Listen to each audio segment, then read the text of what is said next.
ये कहानी है एक कई सारे खिलाड़ियों की जो कि रियल स्टोरी है, जो आपके होश उड़ा देगी।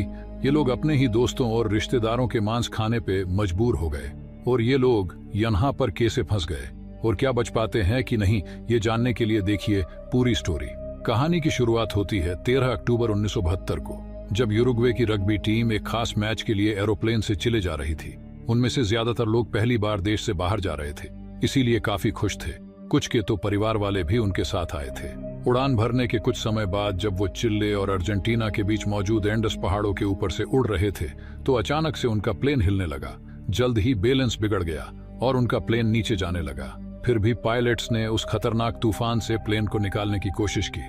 जल्द ही अंदर की सारी चीजें इधर उधर गिरने लगी, पर तभी अचानक प्लेन एक पहाड़ से टकराकर 2 हिस्सों में टूट गया। एक खिलाड़ी तो पिछले हिस्से के साथ बाहर ही उड़ गया और कुछ ही पलों में सामने का हिस्सा भी बर्फ में जा टकराया। इससे सभी लोग जोरदार तरीके से आगे जाकर टकराए, जिससे कई लोगों की मौके पर ही मौत हो गई। कुछ समय बाद जो लोग बिल्कुल ठीक थे, उन्होंने बाकी प्लेन के अंदर फंसे हुए लोगों को निकाला।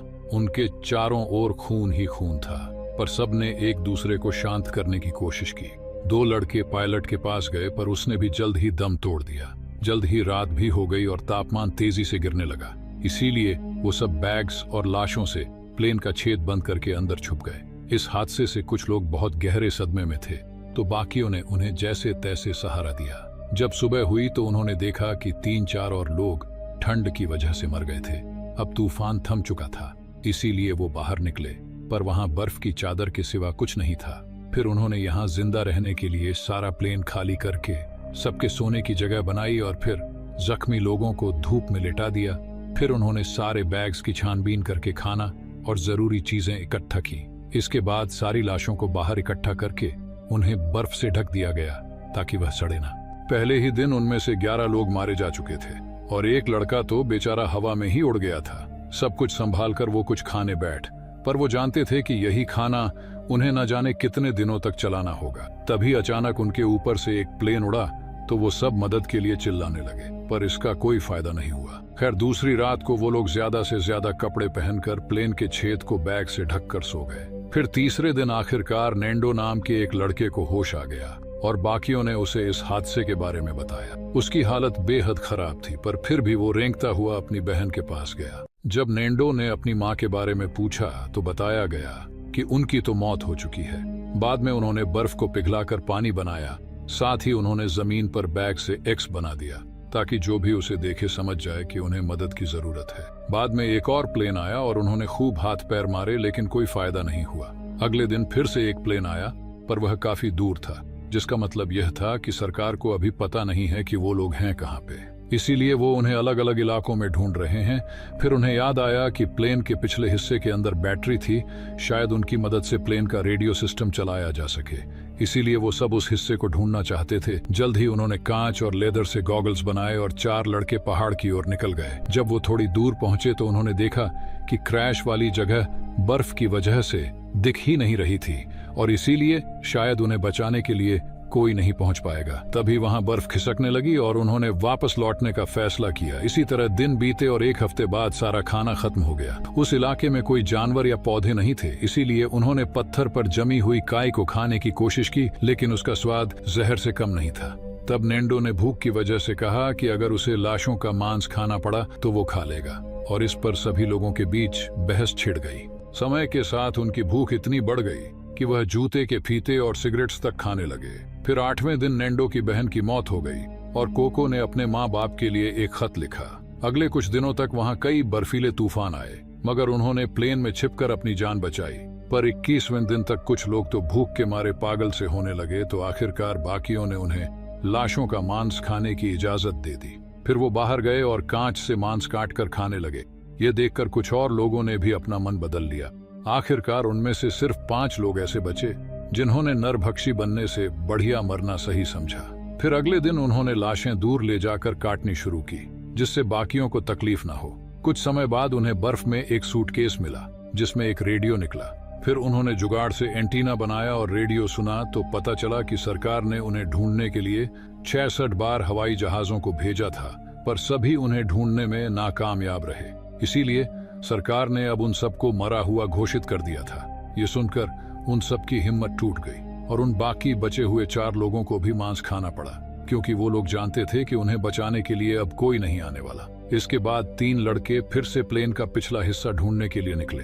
पहले तो उन्हें काफी मलबा और 5 लाशें मिली, जिनमें वो लड़का भी था जो हवा में उड़ गया था। फिर वो आगे बढ़े, लेकिन बर्फ की फिसलन और बर्फीली हवाओं ने उनका सांस लेना तक मुश्किल कर दिया।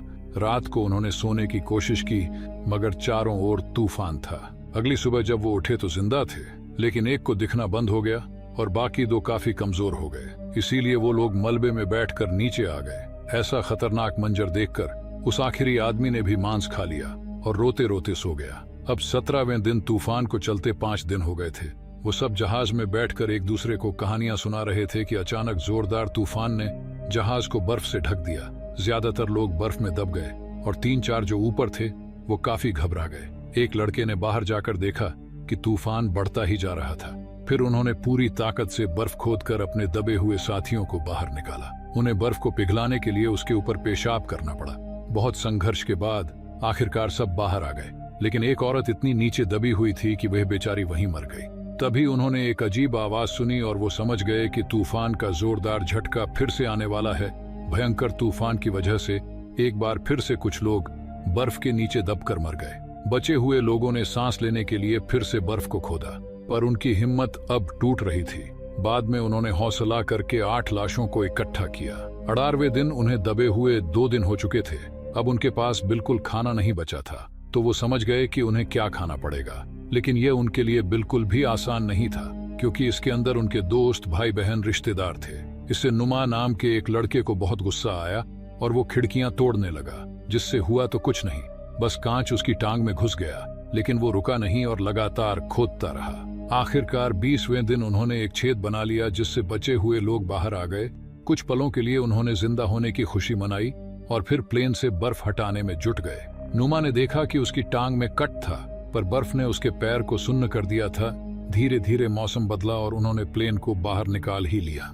अब उन्होंने फिर से कुछ लोगों को मदद ढूंढने के लिए भेजने का सोचा, लेकिन अब भी पहाड़ की उन बर्फीली रातों का सामना करने का उनके पास कोई रास्ता नहीं था। आखिरकार उन्होंने कुछ दिन तक मौसम ठीक होने का इंतजार करने का फैसला किया। फिर 34वें दिन सूरज निकला, लेकिन जो लोग पहली बार पहाड़ पर गए थे वो अब तक बीमार थे। कोको के फेफड़ों में पानी भर गया था, लेकिन CPR से भी कोई फर्क नहीं पड़ा और कुछ दिनों बाद वो भी चल बसा। बाद में उन सब ने मिलकर उसकी लाश बाहर निकाली और उसका लिखा हुआ लेटर संभाल कर रख लिया। 36वें दिन मौसम खुल गया, इसीलिए रॉबर्टो, नेंडो, टिंटिन और नुमा काफी सारे कपड़े पहनकर मदद की खोज में निकल पड़े। पर अचानक से नुमा बेहोश होकर गिर पड़ा और बाकियों ने देखा कि उसकी टांग का जख्म काफी गहरा हो गया था। उन्होंने नुमा को वापस ले जाने का फैसला किया, मगर नुमा ने कहा कि मैं खुद लौट जाऊंगा, तुम आगे बढ़ते रहो। नुमा बड़ी मुश्किल से वापस पहुंचा और वहां जाते जाते वो इतना थक चुका था कि पहुंचते ही बेहोश हो गया। जल्द ही मदद ढूंढने निकले। 3 लोग एक बड़ी खबर के साथ लौटे। उन्हें प्लेन का पिछला हिस्सा मिल गया था और अपने बाकी साथियों की मदद से वो बहुत सारे साफ कपड़े, रम की बोतल, सिगरेट्स और चॉकलेट्स भी ले आए। उन्हें कुछ बैटरीज भी मिली, जिसे प्लेन के रेडियो में डालकर उन्होंने कुछ सिग्नल भेजे, पर कोई जवाब नहीं आया। धीरे धीरे कुछ और दिन बीते, लेकिन कोई बाहर नहीं निकला, क्योंकि बाहर की कड़ाके की ठंड से उनकी हड्डियां तक कांप गई थी। नुमा का जख्म भी उसके पूरे शरीर में फैल रहा था। प्लेन में मिला खाना काफी नहीं था, इसीलिए वो लाशों की हड्डियों पर लगे मांस को खाने लगे। अब तक उन बेचारों को इसकी आदत हो गई थी। नुमा जानता था कि उसके पास ज्यादा समय नहीं है, इसीलिए उसने खाना बंद कर दिया ताकि बाकी सबके लिए ज्यादा खाना बच सके। उन्होंने फिर से रेडियो जोड़ने की कोशिश की, मगर तारों में शॉर्ट सर्किट हो गया।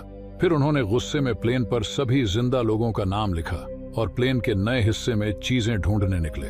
इस बार उन्हें वाटरप्रूफ कपड़ा मिला, जिसे जोड़कर उन्होंने स्लीपिंग बैग बनाए। फिर उन्होंने छोटे रेडियो पर खबर सुनी कि क्रैश के 58 दिन बीत जाने के बाद भी अब एयरफोर्स उन्हें ढूंढने के लिए एक आखिरी प्लेन भेज रही है। तब कुछ लोगों ने कहा कि उन्हें यही इंतजार करना चाहिए और कुछ ने कहा कि भाई यहाँ पे घंटा नहीं दिखने वाला, उन्हें मदद मांगने के लिए ऊपर की तरफ जाना ही होगा। खैर, बाद में उन्होंने पक्षियों की आवाजें निकालकर मन बहलाया और एक कैमरे से तस्वीरें खींची। उस रात नुमा ने एक गंभीर आवाज में कहा कि देखो दोस्तों, जब मैं मर जाऊं तो मुझे खा लेना। अगर तुम सब में से एक भी जिंदा बच गया तो मेरी मौत बेकार नहीं जाएगी। उसके हाथ में एक कागज था जिस पर लिखा था कि दोस्तों के लिए जान कुर्बान करके वह अमर हो गया है। उसके शब्द सुनकर रॉबर्टो, नेंडो और टिनटिन जोश से भर गए और वो सब फिर से मदद ढूंढने के लिए निकल पड़े। नया स्लीपिंग बैग और काफी सारा मांस लेकर वो चल पड़े। इस बार उन्होंने किसी भी तरह बर्फीले पहाड़ को पार करके चिल्ले तक पहुंचने के बारे में सोच लिया था। रात को काफी तेज हवाएं चलने लगी, इसीलिए वो बर्फ में गड्ढा खोदकर स्लीपिंग बैग में सो गए। आखिरकार सुबह उठकर वो पहाड़ की चोटी तक पहुंच ही गए।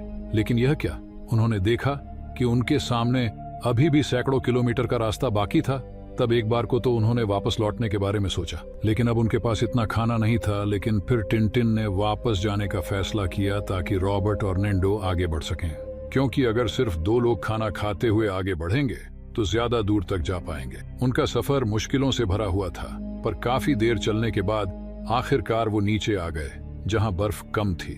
आखिरकार उनकी मेहनत रंग लाई, क्योंकि जल्द ही उन्हें साफ पानी की नदी मिल गई। तभी अचानक उन्हें घोड़े पर एक आदमी दिखा तो वो खुशी से पागल हो गए। वो आदमी उनकी बात को समझ नहीं पा रहा था, इसीलिए उसने उनकी तरफ एक पेंसिल और कागज फेंका और फिर उन्होंने अपनी पूरी कहानी लिखकर उससे मदद मांगी। वो आदमी उस कागज को लेकर शहर में अफसर के पास पहुंचा और बहुत जल्द एयर रेस्क्यू सर्विस को खबर दी गई। फिर वो आदमी रॉबर्टो और नेंडो के पास वापस आया और उन्हें अपने घर लाकर उन्हें भर पेट खाना खिलाया। कुछ ही घंटों में वो इलाका रिपोर्टर से भर गया, जिन्होंने उनसे तरह तरह के सवाल पूछे। जल्द ही पहाड़ पर फंसे हुए लोगों ने भी रेडियो पर यह खबर सुनी। जब उन्हें पता चला कि उनके लिए मदद भेजी जा रही है तो उन सब ने हाथ मुंह धोए और अपना सामान बांध लिया। आखिरकार हेलीकॉप्टर्स आए और वो रॉबर्ट और नेंडो को साथ लेकर 71वें दिन फंसे हुए लोगों तक पहुंच ही गए। हेलीकॉप्टर्स को देखकर सभी पागलों की तरह खुशी से झूम उठे। बचे हुए सभी 16 लोगों को रेस्क्यू करके शहर वापस लाया गया, जहां उनके परिवार वाले बेसब्री से उनका इंतजार कर रहे थे। फिर उन्हें अस्पताल ले जाया गया, जहां हजारों लोगों ने उनका हीरोज की तरह स्वागत किया। डॉक्टर्स ने देखा कि सबके शरीर सूख कर कांटा हो गए थे। अंत में सबने नहाने में एक दूसरे की मदद की और फिर सबको अलग अलग बिस्तर दिए गए। लेकिन उस रात भी वो एक दूसरे से अलग नहीं सो सके, क्योंकि इस घटना के बाद से वो अभी तक सदमे में थे। ये इंसानी हौसले और जिंदा रहने की जिद की एक अनोखी और सच्ची कहानी है। अगर वीडियो पसंद आई तो लाइक कर देना, चैनल को सब्सक्राइब कर देना। मिलते हैं अगली वीडियो में।